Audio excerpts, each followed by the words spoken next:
এই উম্মতের নারীদের জন্যই নবী সাল্লাল্লাহু আলাইহি ওয়াসাল্লাম 4টা কাজের সুসংবাদ দিয়েছেন। 4টা কাজ করতে পারলেই জান্নাতের যে কোনো দরজা দিয়ে ইচ্ছা তারা প্রবেশ করতে পারবে। বাসায় গিয়ে এই হাদিসটা শুনিয়ে দিয়ে। 1 নাম্বার, তারা যদি 5 ওয়াক্ত নামাজ পড়তে পারে, 5 ওয়াক্ত নামাজ টাইম টু টাইম পড়তে পারে। 2 নাম্বার, তারা যদি রমজান মাসে সওম রাখতে পারে।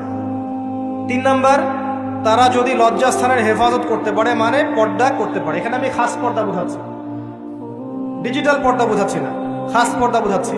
পোশাক এমন হবে না যেটা পরলে শরীরের কাঠামো বোঝা যায়, এমন পোশাক চলবে না। পোশাক এমন হবে না যেটা পরলেও বাইরে থেকে ভিতরের অঙ্গ দেখা যায়। পোশাক এমন হবে না যেটা অমুসলিমদের সাথে সাদৃশ্য আছে। আর পোশাক এমন হবে না যেটা পুরুষদের পোশাক। তারা যদি তাদের লজ্জাস্থানকে হেফাজত করতে পারে। আর 4 নাম্বার, যদি স্বামীর আনুগত্য করতে